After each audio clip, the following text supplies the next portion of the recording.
રાજકોટના કોંગ્રેસના નેતા વૈશાલી શિંદેએ ભાજપ પર આકરા પ્રહારો કર્યા છે. નામ લીધા વગર પૂર્વ ધારાસભ્ય રમેશ રૂપાપરા સામે આક્ષેપ કર્યો છે. ભાજપના ચાણક્ય કમલમમાં આવી અને ચોકઠા ગોઠવી રહ્યા છે તેવું કહ્યું.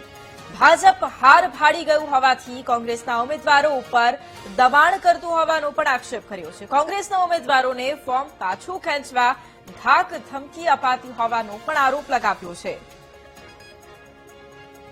બીજેપી આજે લોકશાહી ઢબે જે ઇલેક્શન થવાનું હોય એની જગ્યાએ આજે બીજેપી દ્વારા કોંગ્રેસ પક્ષના ઉમેદવારોને દબાવવામાં આવે છે, એને ધમકી આપવામાં આવે છે અને ફોર્મ પરત ખેંચવા માટે દબાણ કરવામાં આવે છે. પણ હું આપના માધ્યમથી એક મેસેજ આપવા માંગુ છું બીજેપીને કે રાહુલ ગાંધીના બબ્બર શેર ક્યારેય ડર્યા નથી અને ક્યારેય ડરવાના નથી. અને આપે જે પ્રજાને હેરાન કરી છે, પ્રજાની વેદના ક્યારેય સાંભળી નથી અને પ્રજાના કામ નથી કર્યા, તો આજે ગુજરાતની પ્રજા આપને જવાબ દેવા માટે તૈયાર બેઠી છે.